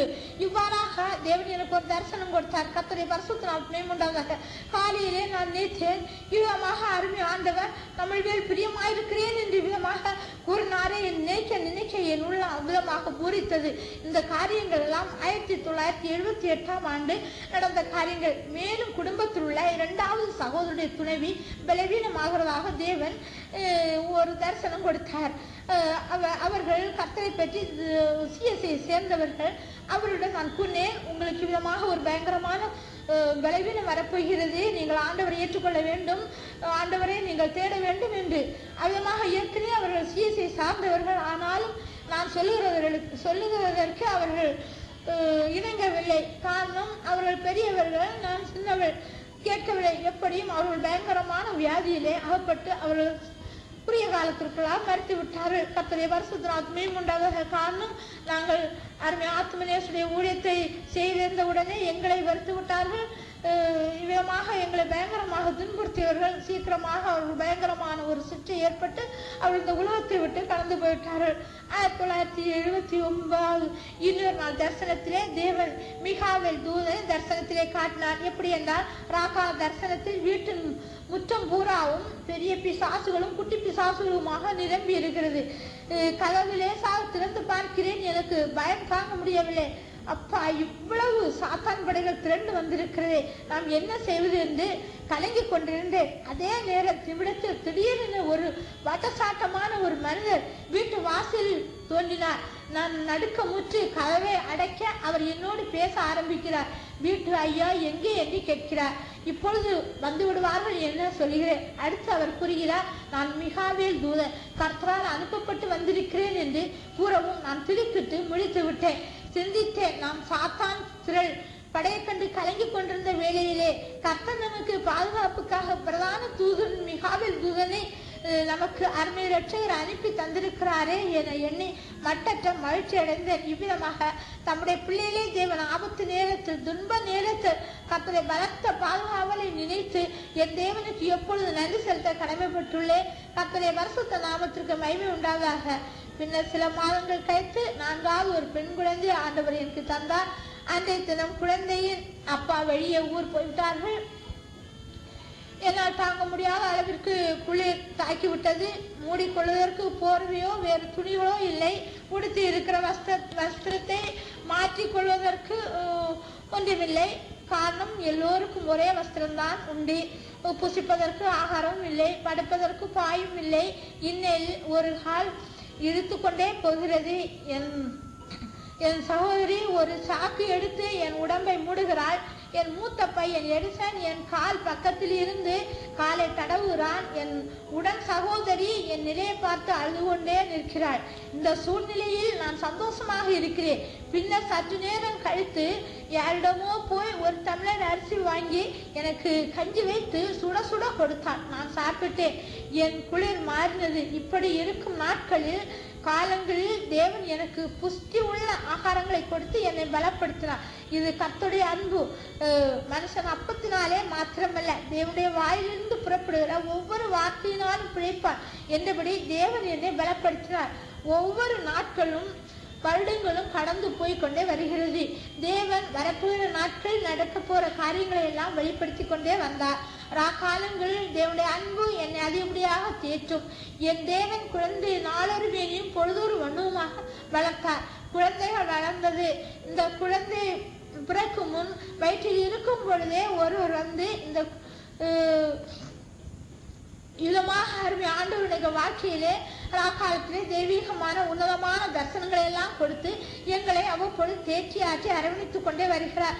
என்னுடைய அருமை ஆண்டவருடைய வாழ்க்கையிலே நடப்பித்த அதிசயமான அற்புதமான காரியங்கள் எல்லாவற்றையும் நான் இப்பொழுது கூற போனால் நேரம் போகாது. கர்த்தருடைய பரிசுத்த நாமத்துக்கு மகிமை உண்டாவதாக. ஒரு நாள் நான் குளித்துக் கொண்டு ஈரச்சேலையை கட்டி கொண்டு வந்து கொண்டிருக்கிறேன். அப்பொழுது நான் பலவீனமாக இருக்கிறேன். என்னுடைய மாமி என் நிலையை பார்த்து துக்கப்படுகிறார்கள். மிகவும் துக்கப்பட்டு அவர்கள் என்னிடம் கேட்கிறார்கள், இப்படி ஏழ்மை கோலத்தோடு இப்படியாக நீ இருக்கிற ஈர துணியை கட்டி கொண்டு இருக்கிறாயே என்று மிகவும் வேதனைப்படுகிறார்கள். அப்பொழுது நான் அவளுக்கு சொன்னேன், கந்தை துணியோ கர்த்தருக்கு கடும் ஏழ்மை கோலமதோ, நம்ம அருமையா அப்பா ஏழை கோலத்தில் இருந்தாரே, பின்னே ஏன் நமக்கு இருக்கக்கூடாது என்று கூறி அவர்களை ஆறுதல் படுத்தி விட்டு வந்து விட்டேன். ஏற்கனவே எனக்கு ஒரு பழக்கம் உண்டு. ஒரு வஸ்திரம் இருந்தால் நான் ஆண்டவுடன் கேட்க மாட்டேன். அது உடுக்க முடியாத அளவிற்கு கிழிந்த பிறகுதான் இயேசு அப்பாவிடம் வஸ்திரம் கேட்பது வழக்கம். ஆனால் அன்று இரவு தரிசனத்தில் வானத்திலிருந்து ஒரு பெரிய துப்பட்டி ஒன்று என் வீட்டுக்குள் இறங்குகிறது. நான் கட்டை அவிழ்த்து பார்க்க அதில் எனக்கும் பிள்ளைகளுக்கும் பிள்ளையின் அப்பாவிற்கும் துணிமணிகள் தைத்து வைக்கப்பட்டிருக்கிறது. இப்படி தேவன் தரிசனம் காட்டார். காலையில் எழுந்தவுடன் என்னுடைய மாமியை அழைத்து, மாமி, ஆண்டவர் எங்களுக்கு உடைகள் தரப்போகிறார் என்று கூறினேன். அவர்கள் சந்தோஷப்பட்டார்கள். கர்த்தர் தரிசனம் கொடுத்த 7வது நாள் 5வது குழந்தை பிறந்தது. அன்று எனக்கு துணிகள் தேவைப்பட்டது. ஆனால் கர்த்தர் தருவார் என்ற விசுவாசத்தோடு இருந்தேன். அன்று மாலை வேளையில் 3 பார்சல் என் பேருக்கு வருகிறது. பார்சலை அவிழ்த்து பார்க்கிறேன். கர்த்தர் கொடுத்த தரிசனத்தின்படி எங்கள் எல்லோருக்கும் வேண்டிய உடைகள், குழந்தைகளுக்கு மிட்டாய்கள், சோப்பு போன்ற பொருட்கள், மீண்டும் தைத்து வைத்த பாவாடைகள் எல்லாம் இருக்கிறது. என்னுடைய மாமியை அழைத்தேன், பொருட்களை காட்டினேன். என்னுடைய மாமியை ஆண்டவரை மகிமைப்படுத்தினார்கள். இதுதான் நம் ஆண்டவருடைய நேசம், அவருடைய அன்பு. நமக்கு என்ன தேவை என்பதை நாம் சிந்திப்பதற்கு முன்னாகவே அவர் அறிந்திருக்கிறார். என் அருமை ஆத்தும் நேசருக்கு எத்தனை நாள் இருந்தாலும் நன்றி செலுத்த முடியாது. கர்த்தருடைய பரிசுத்த நாமத்துக்கு மகிமை உண்டாக. என் அருமையான ஆண்டவருடைய பிள்ளைகளே, என் அருமை ஆண்டவர் என்னுடைய வாழ்க்கையிலே கோடாவோடியான நன்மைகளை செய்திருக்கிறார். இப்ப சொல்வதற்கு நேரம் போகாது. கர்த்தர் எங்களை எலியாவை காகத்தை கொண்டு போஷித்தது போல எங்களையும் போஷித்தார். எங்களுடைய வாழ்க்கையில் எவ்வளவு நெருக்கமான நிலை வந்தாலும் அது மற்றவர்களுக்கு ஒருவருக்கும் தெரியாத நிலையில் மிகுந்த சந்தோஷமாக இருக்க அப்படியான மனநிலை எனக்கும் பிள்ளைகளுக்கும் தந்திருந்தார். கர்த்தருடைய பரிசுத்த நாமத்திலே மகிமை உண்டாவதாக. இவ்வாறாக நாட்கள் கடந்தன. ஒவ்வொரு நாளும் தகப்பன் தன் பிள்ளைகளை தேற்றுவது போல் என் அருமை நேசர் எங்களை ஆற்றி தேற்றி அரவணைத்தார். இந்த நாட்களில் தேவன் தெய்வீக தரிசனங்களை கொடுத்து என்னை பலப்படுத்தினார். கர்த்தருடைய பரிசுத்த நாமத்திற்கு மகிமை உண்டாவதாக. மேலும் எனக்கு அடிக்கடி மயக்கம் வந்து கீழே விழுந்து விடுவேன். சில மாதங்களாகவே இந்நிலை அடிக்கடி ஏற்படும். நான் ஆண்டவரிடம் ஜெபித்தேன், ஆண்டவரே, எனக்கு இப்படி அடிக்கடி மயக்கம் வருகிறதே, இதன் காரணம் என்ன என்று. ஒரு நாள் தரிசனத்தில் தேவன் என்னுடைய இருதயத்தை தரிசனத்தில் காட்டினார். என்னுடைய இருதயத்தின் ஒரு பகுதியில் ஒரு புளியங்கொட்டை அளவு பருமனில் ஒரு ரத்த கட்டி இருக்கிறது. இதனால் மயக்கம் வருகிறது. இதற்கு ஆட்டுப்பால் குடிக்க வேண்டும் என்று கர்த்தர் தரிசனத்தில் வெளிப்படுத்தினார். நான் உனக்கு போதித்து நடக்க வேண்டிய வழியை உனக்கு காட்டுவேன். உன்மேல் என் கண்ணை வைத்து உனக்கு ஆலோசனை சொல்லுவேன் சொன்ன அருமை ஆண்டவர் தம்முடைய நேசிக்கிற தம்முடைய பிள்ளைகளை இவ்விதமாக ஆலோசனை சொல்வதை பார்க்கும் பொழுது என் அருமை ஆண்டவருக்கு நான் அதிகப்படியாக நன்றி செலுத்தேன். கர்த்தருடைய பரிசுத்த நாமத்துக்கு மகிமை உண்டாவதாக. அடுத்து விதமாக ஆண்டவர் கொடுத்த ஆலோசனைப்படி ஒரு ஆடை தேவன் எங்களுக்கு கொடுத்தார். அவ்விதமாக அந்த ஆட்டினுடைய பாலை குடித்து சில நாட்கள் கழித்த உடனே என்னுடைய சரீரத்தில் உள்ள பலவீனங்கள் எல்லாம் மாற்றப்பட்டது. என்னுடைய ரத்தத்தை எல்லாம் பரிசோதனை பண்ணினார்கள். அது சுத்த ரத்தமாக மாறிவிட்டது. கர்த்தருடைய பரிசுத்த நாமத்திற்கு மகிமை உண்டாவதாக. இப்படி இருக்கும் நாட்களில் ஒரு நாள் தேவன் ஒரு தரிசனம் தந்தார். நான் படுத்திருக்கிறேன். ஒருவர் வந்து, மரியாளே, பாலும் மோரும் நிகரில்லை, எழும்பி புறப்படு என்று தீர்க்க தரிசனம் சொல்லுகிறது. உடனே திடுக்கிட்டு எழுந்தேன். சிந்திக்க தொடங்கினேன். நம்முடைய பலவீனங்கள் மாற்றப்படும்படியாகத்தான் கர்த்தர் நமக்கு ஆட்டை தந்தார். ஆனால் ஆடு நல்ல பால் தருகிறது. வளர்த்து இந்த ஆட்டை விற்கக்கூடாது என்று நாம் வளர்க்க வேண்டும் என்று உள்ளத்தில் எண்ணினேன். மேலும் தரிசனம் கிடைப்பதற்கு முந்தின நாள் மோரும் கடைந்து பார்த்தேன். இவற்றையெல்லாம் பார்த்து, மரியாளே, நிகரப்படி புறப்படியாரே, இனி நாம் என்று இரண்டும் அப்பா பார்த்து கொண்டே இருக்கிறோம். ஆடு வளர்ப்பது கர்த்தருக்கு விருப்பம் இல்லை என்று எண்ணினேன். நேரம் விடுந்தது. மனதில் ஒரு போராட்டம். எப்படி என்றால், ஆடு நல்ல ஆடு, எப்படி விற்பது? ஆண்டவர் வேண்டாம் என்று கூறிவிட்டார். இவ்வாறு சிந்தித்துக் கொண்டு இருந்தேன். காலையில் என்னுடைய ஐயா வந்தார்கள். நான் நினைத்தேன், தரிசனத்தை இப்பொழுது கூறினால் ஆட்டை கொடுத்து விடுவார்கள் என்று நினைத்து பின்னால் சொல்லிக் கொள்ளலாம் என எண்ணினேன். ஆனால் திருப்தி இல்லை. நன்றாக பால் கொடுத்த ஆடு. கொஞ்சம் கொஞ்சமாக பால் குறைய ஆரம்பித்தது. நினைத்தேன், இனி காலம் கடத்தக்கூடாது, தரிசனத்தை கூற வேண்டும் என எண்ணி தரிசனத்தை கூறினேன். உடனே என்னுடைய ஐயா கூறினார்கள், உன்னுடைய பலவீனத்திற்காக மாத்திரம்தான் ஆண்டவர் ஆட்டை கொடுத்தார். பலவீனம் மாறிவிட்டது, ஆகையால் ஆட்டை கொடுக்க வேண்டும் என்று கூறினார்கள். நம்முடைய வேலை ஆடு மேய்ப்பதல்ல, நம் இயேசப்பாவுடைய வேலை செய்கிறோம் என்று கூறினார்கள். ஆனாலும் எனக்கு கொஞ்சம் மனம் இல்லை. ஆடு இன்னும் கொஞ்ச நாள் நின்ற பின்னர் ஒரு நாள் திடீரென்று செத்து விட்டது. கர்த்தருடைய பரிசுத்த நாமத்திற்கு மகிமை உண்டாவதாக. இதிலிருந்து என் அருமை தகப்பன் ஒரு பெரிய பாடத்தை எனக்கு கற்றுக் கொடுத்தார். எவ்வளவு பெரிய ஆதாயம் தரக்கூடியதாக இருந்தாலும் தேவன் வேண்டாம் என்று வெறுக்கிறதை மீண்டும் செய்யும் போது பெரும் நஷ்டம் உருவானதே என் வாழ்க்கையில் நடந்த சம்பவம். கர்த்தருடைய பரிசுத்த நாமத்திற்கு மகிமை உண்டாவதாக. இப்படி இருக்கும் நாட்கள் கர்த்தர் 6வது ஒரு குழந்தை எனக்கு கொடுத்தார். கர்த்தருடைய பரிசுத்த நாமத்திற்கு மகிமை உண்டாவதாக. எப்படியும் என்னுடைய 29வது வயதுக்குள் அருமை ஆண்டவர் 2 ஆண் செல்வங்களையும் 4 பெண் செல்வங்களையும் 6 செல்வங்களை எனக்கு கொடுத்தார். கர்த்தருடைய பரிசுத்த நாமத்திற்கு மகிமை உண்டாவதாக.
இவ்விதமாக அருமை ஆண்டோடைய வாழ்க்கையிலும் கூட அருமை ஆண்டவருக்கு நாங்கள் குடும்பமாக பலவித சோதனைகளையும் போராட்டங்களையும் பாடுகளையும் துன்பங்களையும் என் அருமை ஆண்டவருக்கென்று சந்தோஷமாக சகிக்க தேவன் எங்களுக்கு மட்டும் பலன் கொடுத்தார். இந்த நாட்களிலும் கூட அருமை ஆண்டுடைய பாதையிலே நிறைவான ஆசீர்வாதத்தை தேவன்களுக்கு கொடுத்து தேவன் மகிழ்ச்சிகரமாக ஊழிய பாதையிலே வழிநடத்தி கொண்டு வருகிறார். அதற்காக நான் அருமை ஆண்டவருக்கு நன்றி செலுத்துகிறேன். இந்த நேரத்திலும் நம்முடைய மக்கள் மத்தியிலே என்னுடைய அனுபவ சாட்சியை சுருக்கமாக நம்முடைய மக்களுக்கு கூற அடியாளுக்கும் தேவன் கிருபை செய்தால் என் தேவனுக்கு நன்றி செலுத்துகிறேன். எங்களுக்காகவும் குடும்பங்களுக்காகவும் கர்த்தருடைய பிள்ளைகள் ஜெபிக்குமாறு கேட்டுக்கொண்டு என்னுடைய சிறு சாட்சியை முடிக்கிறேன்.